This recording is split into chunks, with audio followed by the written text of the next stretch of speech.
Sí, para nosotros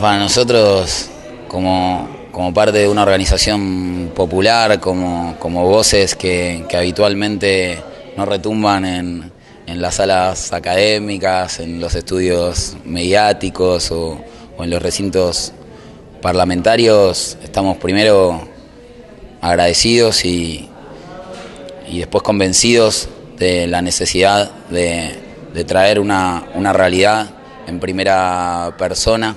que tiene que ver con nuestros derechos y con nuestro ejercicio del derecho. Un derecho que está mucho más vinculado a la biología que a la educación cívica para nosotros, porque todavía se trata del derecho a la voz, del derecho a la ciudad, del derecho a la vida. Cuando nosotros discutimos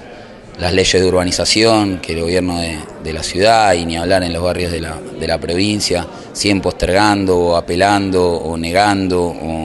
o maquillando, en realidad lo que estamos pidiendo es que se respete el derecho a la vida, porque nosotros se nos murió Facundo en la Villa 21 por un árbol que cayó en el techo de chapa de su casa, que su mamá había denunciado 3 veces, se nos murió María en el barrio Rodrigo Bueno, a las espaldas de Puerto Madero, por un incendio que no hubiera sido mortal si el barrio hubiera estado urbanizado. Se nos murió Gastón literalmente ahogado en un pozo de mierda porque además de incumplir las leyes de urbanización inhibían el ingreso de materiales para que su propia familia lo pudiera reparar. Entonces en la semana del 24 de marzo nosotros nos podemos remontar hasta las ordenanzas municipales de Cachatore para traer hasta el día de hoy cómo a fuerza de sangre y fuego de políticas neoliberales han garantizado que el derecho a la ciudad, a la voz y a la vida sea para muy pocas personas. Nacho, estamos en el conurbano profundo, digo, la vulneración de derechos aquí es moneda corriente, teniendo en cuenta que Moreno es uno de los distritos más pobres del conurbano. El tema de hoy tiene que ver con la tortura en ámbitos institucionales, uno de los ejes que van a estar charlando. Y sin ningún tipo de duda la tortura viene a la mano de la marginación. Digo, los sectores más vulnerados son los que más lo sufren, en detrimento de aquellos que tienen ingresos que permiten otro tipo de tratamiento.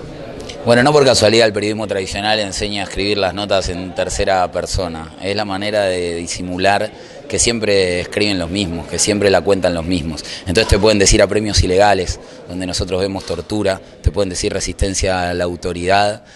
donde nosotros vemos causas armadas, te pueden decir exceso en la legítima defensa, donde nosotros vemos fusilamientos a pibes y pibas de nuestros barrios cada 21 horas.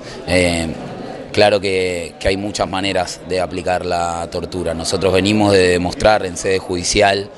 que 6 prefectos del ministerio de Patricia Bullrich sometieron a práctica de tortura que uno creería que solo puede encontrar en el nunca más a 2 compañeros nuestros de 15 y 18 años el 24 de septiembre de 2016 a la vera del Riachuelo, a 15 minutos del Obelisco, y esas prácticas se repiten de manera sistemática, no van contra la garganta por ser un medio pobre, van contra la garganta por ser pobre, y el gran problema es que la mayoría de las pibas y los pibes pobres no tienen cerca ni una revista, ni una organización social, ni una sala de audiencias para poder visibilizar esa realidad. Entonces, así como la realidad de la escuela pública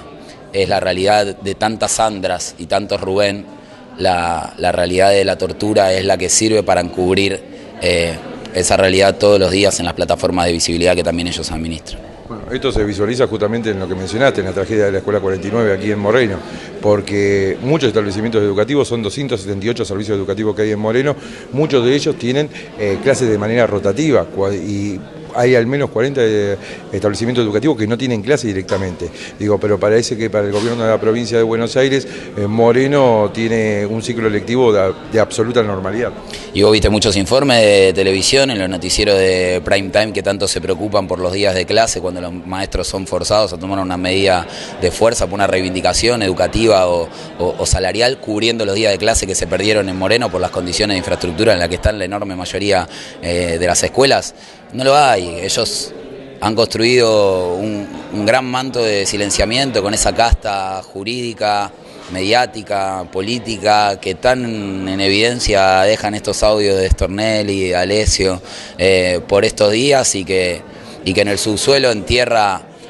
la realidad y el trasfondo de un modelo político que se puede ver en esa punta de iceberg cuando suspenden por un año las clases en un distrito, cuando cierran las escuelas nocturnas en paralelo a la celebración de la inauguración de una cárcel modelo.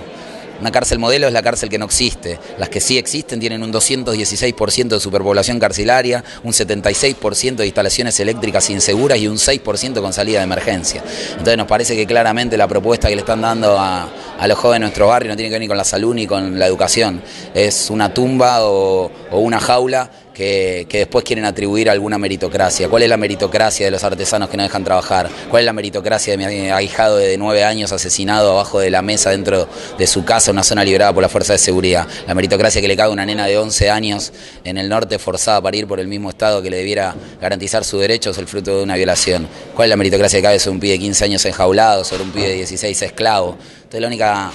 la única recta de derechos que verdaderamente pareciera preocuparles va de la fecundación al parto, y para todo lo demás existe Durán Barba.